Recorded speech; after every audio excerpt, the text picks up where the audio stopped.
the rest of the Korean delegations, Undersecretary Tonet Aliones, Undersecretary P.Y. Kaunan, distinguished guests, esteemed independent business owners, valued stakeholders, supporters, friends, and family, ladies and gentlemen, good evening. Good evening, Woo!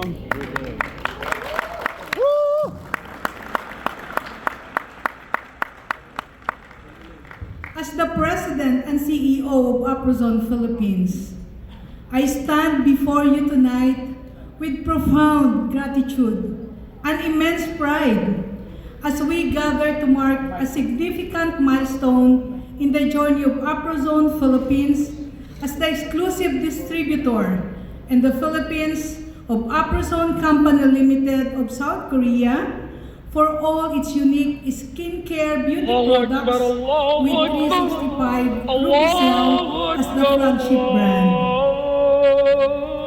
I would like to express my deepest gratitude to the esteemed partner and sponsor from the company headquarters, Mr. Rubin Choi.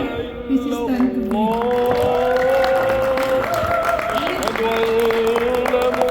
Mr. Rubin Choi has been instrumental in working out this exclusive partnership. I also would like to recognize our first independent business owner, Undersecretary Sandra Montano,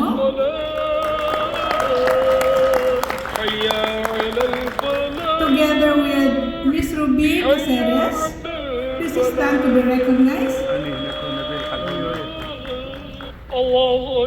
Commissioner Amiline Aslea Limbona and Mr. Pocholo de Leon Gonzalez, who formed that core team that evolved to become Aprozone Philippines. For over 2 decades now, I have been part of a male-dominated business with our two companies, Ritual Infra Solutions Corporation and HJ Rope Masters Incorporated, whose individual line of business is so remote from the obviously women-dominated beauty market. However, a remarkable moment led us to discover the transformative power of 365 Rubicel the first time. It was demonstrated to us by Mubin, with our chairman, Attorney Romeo Alfredo, and I, administering by mist spray on one side of our faces, just a small content of Rubicel. Unexpectedly, after just about 45 seconds, we felt, and so the after photo, a remarkable effect.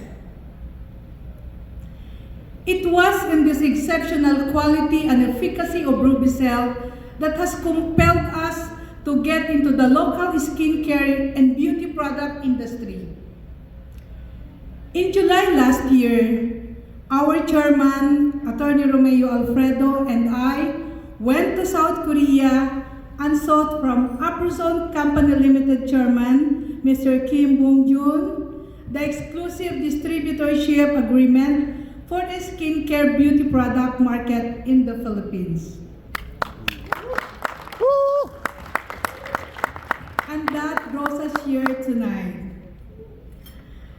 As the latest to join the growing global Aprozone family, Aprozone Philippines wanted to introduce ourselves in the local market a different way, using a hybrid direct selling business and multi-level marketing system. It is with great passion that we share our innovative approach into marketing these exceptional products through a creative marketing strategy that transcends traditional paradigms. We are bringing multi-level marketing to a higher level. Sure we can.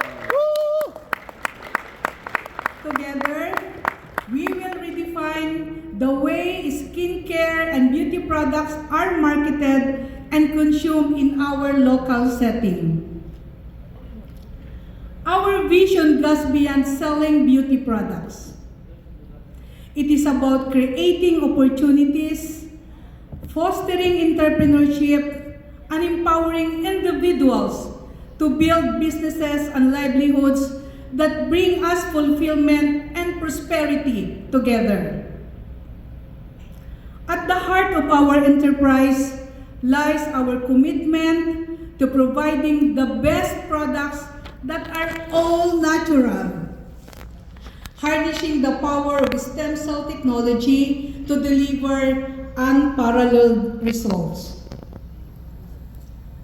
Upholding a standard of excellence that rests on aspirations, APROZONE Philippines is very to collaborations with other allied organizations that share our corporate values.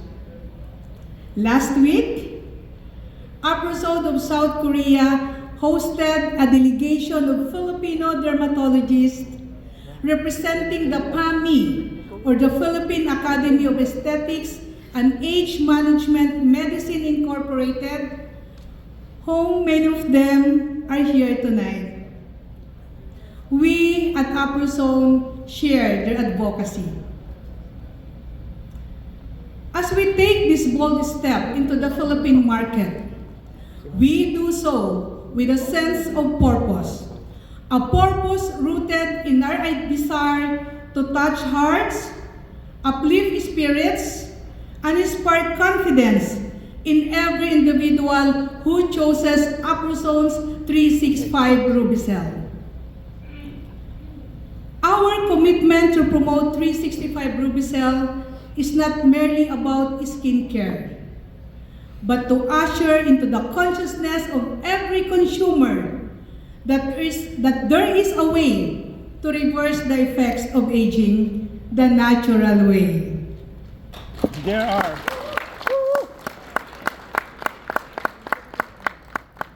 It is a profound belief in the inherent of beauty of every individual, a celebration of beauty and uniqueness, and a testament to the power of self-care and self-love.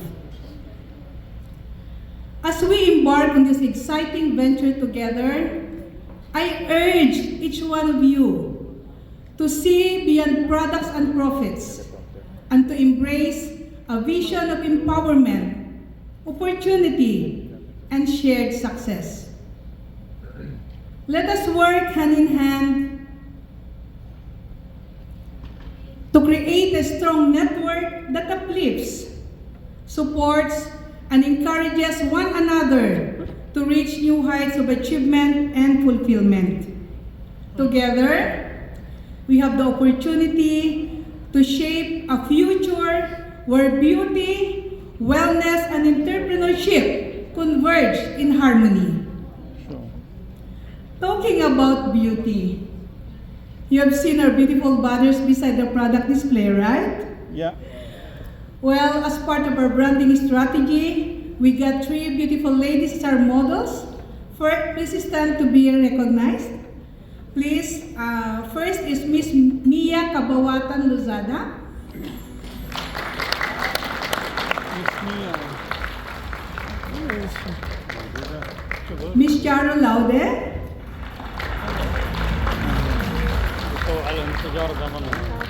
And our beauty coach, Miss Dara Plan.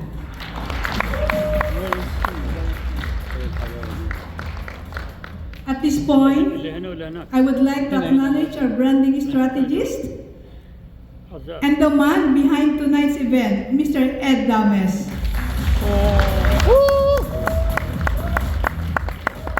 Thank you and your team for all you have done. And I'm looking forward to supporting you as an independent business owner. Thank you, Mom. In closing, APROZONE Philippines will strive with your support to make 365 Rubicel the most preferred skincare beauty product in the local industry as we promote ageless beauty. Sure.